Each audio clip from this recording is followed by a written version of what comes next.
Hi everyone, and welcome to the third and final video in my ultimate guide to the IB English Lit course. In the previous two videos we discussed textual analysis and tips for paper 1, so naturally this final video will be on paper 2. Now, I don't know about you, but before I started the IB, then I had only ever written one other comparative essay before, and so preparing for paper 2 felt like really new territory. The thing about paper 2 is that the marker's focus is literally in the name.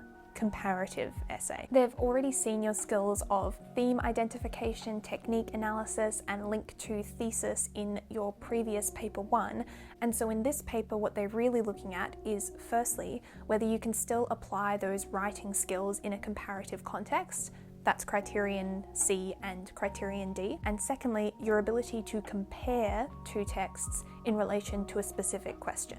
Now, it may sound like I'm laboring this point of comparison, but that's because it really is the make or break of paper 2, and that's made clear by the marking criteria. So for criterion A, there are two parts to getting in the highest band. Firstly, a perceptive knowledge and understanding of the works and persuasive interpretation of their implication in relation to the question asked. This is your understanding of the individual texts and the links that you're able to make to the question. But the second component is this essay offers an insightful interpretation of the similarities and differences between the works used in relation to the question. And criterion B follows basically the same structure, with the first part on appreciating how the literary texts affect meaning in each of the texts individually, and the second part for comparing and contrasting this in the two works you select. So these marking criteria paint a pretty clear picture that even if you have a super strong understanding of the two texts individually,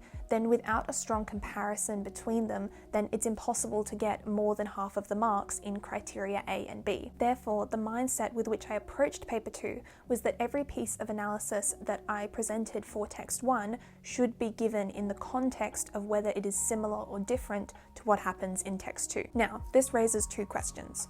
Firstly, what kind of comparisons can you make in your essay?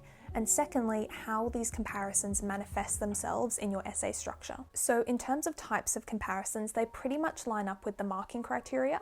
So you can either compare themes, that's criterion A, or the techniques that the author uses to convey those themes, that's criterion B. My comparative essay structure was as follows: introduction, theme 1 in text 1, theme 1 in text 2, theme 2 in text 1, theme 2 in text 2, conclusion. So starting with my introduction, I would always begin with the same first sentence, both text 1 by author 1 and text 2 by author 2, and then I would reword the essay question and link it to my thesis. Now, some things to keep in mind when you're writing your thesis. Firstly, your thesis should directly answer the essay question. So using key terms in the essay question in your thesis is an easy way to show the marker that you're doing this. Another note is that if the question references the audience, then it's important that you frame your thesis around the response that a particular technique or theme provokes in the audience. Secondly, similar to a talk essay, there will occasionally be terms in the essay question that you have to define yourself in terms of what that term means in the framework of your essay. For example, if you received the question, compare how and to what effect at least two works you have studied draw attention to the downtrodden figure, you would have to define the downtrodden figure in your introduction. This establishes a common understanding between you and the marker about the scope of your essay, so that you'll only be marked on the extent to which you've successfully analysed the characters that meet your own personal definition of a downtrodden figure. Following my thesis, I would then give the social context and literary movement for each of my texts. This context will be important for your analysis later on, because again, while paper 1 is assessing your ability to derive meaning from an unseen text with absolutely no context, then the opposite is true for paper 2. In paper 2, you're expected to know the context of your work, and for the highest marks in that criterion A for understanding, then you have to be able to link the purpose of the text to the author's context. The rest of my introduction would then be a summary of the similarities and differences in the themes and literary devices in the two texts. I would encourage you to spend a little bit of extra time here, because this is really your first impression of the marker to say, hey, look at all of the amazing comparisons I'm going to make, you have to give me those marks for comparison. Then we come to the body paragraphs with this alternating structure of discussing theme 1 in text 1, then in text 2, and then the same for theme 2. Under this structure, your paragraphs for text 1 will look very similar to a non-comparative essay in that your topic sentence and the ends of your analytical sentences will link back to the essay question and your thesis, but not really to text 2. In contrast, everything that you write in your paragraphs about text 2 should be written in context or comparison to what you said about text 1. And there are a couple of places within your text 2 paragraphs that this comparison should ideally be present in order to make it undeniable to the marker that you have compared and contrasted the two texts. Firstly, your topic sentence should always acknowledge whether the argument that you're going to make for text 2 is similar or different to what you argued for text 1. This means starting your paragraph with words like similarly, likewise to, contrastingly, contrarily to, author 1, ...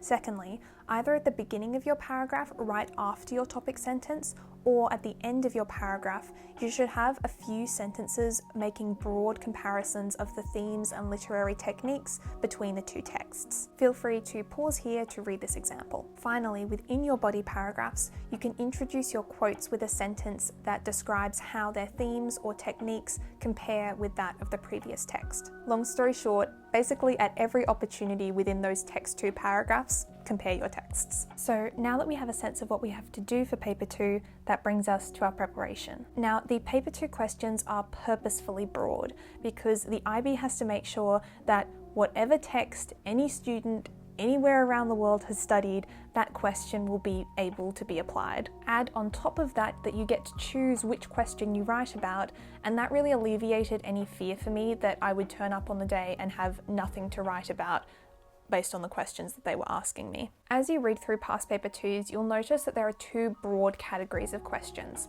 I like to call these technique questions and thematic questions. And if you've been paying attention, then you might notice that these line up with the types of comparisons I mentioned that you could make earlier in the video. So technique questions, like the ones on screen now, are ones where they ask you about the effect of a literary device. But don't be fooled, you will still be discussing the text's purpose within its social context. It's just that every quote or example that you give to support your arguments has to include this technique, and the focus of your comparisons will be on how this literary device can be used similarly or differently by different authors in order to convey their ideas. Next, thematic questions are the ones which are written as kind of quotes or vaguely philosophical statements. I'll pull up some more examples on the screen, but the following is a good example of a thematic question. A play should make you laugh or should make you cry. With reference to at least 2 plays you have studied, discuss the methods playwrights use to generate an emotional response in their audiences. As you can see, the methods playwrights use is still included in the question, and this means that the type of comparison of techniques that you would have used in a technique question is still going to be present in this thematic question response. Even if it wasn't explicitly stated in the question, then criterion B means that you always have to compare the literary devices. But the difference is that in this thematic question, the focus is on the emotional response evoked in the audience. What kind of emotional response that is and why the playwright would want to evoke that emotional response will then link to the text's purpose within its social context. And now you might be wondering, given that these questions are so broad, how do I know which techniques or themes I should prepare? For me, this was a back and forth between my class notes and the past papers. From my class notes, I made a list of all of the themes and techniques I felt were significant from my texts. I then went through a whole bunch of past papers and wrote down, firstly, any techniques I hadn't covered, and secondly, any thematic questions which I felt like I wouldn't be able to answer with the current themes that I had in my repertoire. From this new list of techniques and themes that I had gained from the past papers, I added the ones to my original list that I felt like I could write a strong response on. For example, for techniques, I didn't prepare any responses on monologues or soliloquies because these were only significant in one of my texts, so it would have been impossible for me to write a strong comparison when one of the texts barely used them at all. By going through this process, this was the final collated list of techniques and themes that I prepared for my final exams. Hopefully this gives you a general guide of how many essay plans you might be aiming for, but obviously the actual themes and techniques will vary slightly depending on the text type and the specific texts which your class has chosen to study. I'll also mention that this process blended with my selection of which texts I would use for which essays. From my plays, I was most comfortable with A Woman of No Importance and Master Harold and the Boys, and so I used these two texts to answer my initial list of questions. But if either of those two texts were insufficient to answer one of the past paper 2 questions, then I would swap one of them out for the Crucible, which was my third text. In this way, I didn't need to be as broadly well versed in the Crucible as I did for the other two texts. I just needed really in-depth knowledge on it for the specific questions that I knew that I would have to bring it in order to answer. Now, most of the time people prefer to prepare for the thematic questions because they're broader and more flexible. And while you shouldn't be afraid to veto specific technique questions if they're not applicable to your texts, then I would encourage you to prepare for as many technique questions as possible. You don't want to paint yourself into a corner of having to answer whatever thematic question is provided, even if it doesn't really fit well with your text, just because you didn't prepare for the technique questions. Even if you don't answer a technique question, then the types of comparisons of literary devices between your two authors that these types of questions force you to think about are absolute gold to slip into your responses of thematic questions and really help to boost your marks up in Criterion B. Finally, how I set up my notes for thematic and technique questions was basically the same. I would have my technique or theme at the top of the page and then my two topic sentences or arguments written below this. I then created a table with text 1 on the left and text 2 on the right. I then selected a particular thematic point or technique which was relevant to that topic sentence and analysed how it was present similarly or differently in texts 1 and 2. These tables were full of the kind of broad comparisons that would fill up my introduction and the beginning of every second paragraph.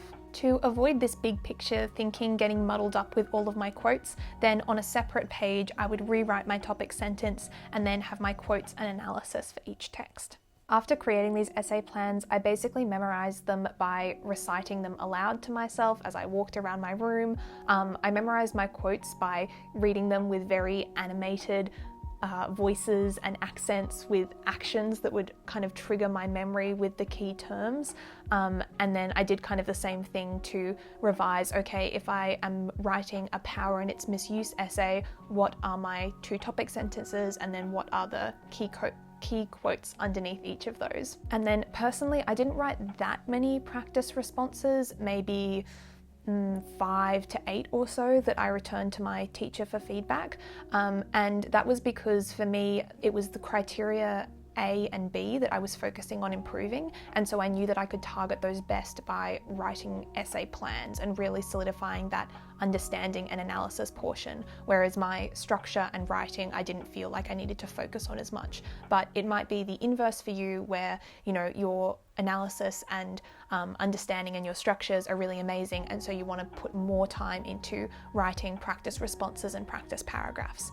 So those are all of my tips in terms of how to structure and prepare for your paper 2, and that also brings us to the end of the Ultimate Guide to IB English Lit series. As usual, these were just the strategies that worked for me, so if you have some other strategy or technique which you think is amazing, then be sure to put it down in the comments so that everyone else can benefit from that too.